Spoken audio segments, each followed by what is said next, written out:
1934 north Carolina என்கிற ஒரு இடத்துல மொர்தெகாய் ஹாய் என்பவர் ஊரூராக சென்று கர்த்தருடைய வார்த்தையை சொல்லி கொண்டு வந்தார். அந்த காலங்களில பெரிய ஸ்டேஜ் கிடையாது, பெரிய ஆலயம் கிடையாது. ஆனா இந்த மனிதன் கூடாரங்களை கட்டி அந்த இடத்துல போய் கர்த்தருடைய வார்த்தையை சொல்லி கொண்டு வந்தார். அப்படிப்பட்ட ஒரு நாள் 14 வயது சின்ன பிள்ளைங்க என்ன பண்றாங்கன்னா அந்த கூடாரத்தை கடந்து செல்கிறார்கள். கடந்து செல்லும் பொழுது பாடல் சத்தம் கேட்கின்றன, யாரோ பேசிக் கொண்டிருக்கிற சத்தம் கேட்கின்றன. இங்க என்ன நடக்குது என்ற ஒரு கியூரியாசிட்டியில அந்த இடத்துக்குள்ள போறாங்க. அங்க போய் பார்க்கும் பொழுது ஒரு மனிதன் கர்த்தருடைய அன்பை பத்தியும் மனம் திரும்புதலை பத்தியும் பேசிக் கொண்டிருந்தாரு. இவங்களுக்கு இதை கேட்கணும் அப்படிங்கிற ஒரு ஆசை. ஆனா அந்த இடத்துல பார்க்கும் பொழுது இடமில்லை உட்காரதற்கு. இங்க இடம் இல்லையே, நம்ம இன்னொரு நாள் வரலாம் அப்படின்ட்டு வெளியே போகும் பொழுது ஒரு மனிதன் இவர்கள் 2 பேரையும் பார்க்கிறாரு.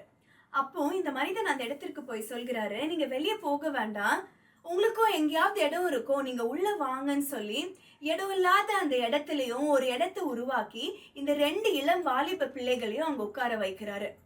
அன்றைக்கு இரவு இந்த 2 இளம் வாலிப பிள்ளைகளும் தங்களோட லைஃப கர்த்தருக்கு ஒப்பு கொடுக்கறாங்க. பல வருடங்களுக்கு பின்பு இந்த 2 வாலிப பிள்ளைகளும் யார் என்று பார்த்தால், ஒன்று பில்லி கிரஹாம். 14 வயதுல மொர்தெகாய் ஹாமோட மெசேஜ் கேட்டு தன்னுடைய வாழ்க்கையை கர்த்தருக்கு அர்ப்பணித்த பில்லி கிரஹாம் இன்றைக்கு எவ்வளவோ மெசேஜஸ் கொடுத்திருக்கிறாரு, எவ்வளோ ஹீலிங்ஸ் நம்ம பார்த்துருக்கிறோம். அன்னைக்கு அவரோட லைஃபை டெடிகேட் பண்ணனால இன்னைக்கு கூட அவருடைய லைஃபை பத்தி நம்ம பேசுறோம். அவர் கூட இருந்த இன்னொரு நண்பர் தான் கிரேடி வில்சன். பில்லி கிரஹாம் எந்தெந்த இடங்களுக்கு சென்று எந்தெந்த இடத்துல கர்த்தருடைய வார்த்தையை பேசுகிறாரோ அந்தந்த இடத்துல இவர் தான் எல்லா மீட்டிங்ஸையும் ஆர்கனைஸ் பண்றவரா இருந்தாரு. இப்ப நம்ம யோசித்து பார்த்தோம் அப்படின்னா, அவங்க 14 வயதுல தங்களோட லைஃப கர்த்தருக்கு விட்டு கொடுத்தாங்க. அந்த இளம் வயதுல கர்த்தருக்கு லைஃப் விட்டு கொடுக்கறதுக்கு காரணம் மொர்தெகாய் ஹாம்க்கு முன்னாடி இருந்தது அந்த வரவழைப்பாளர்.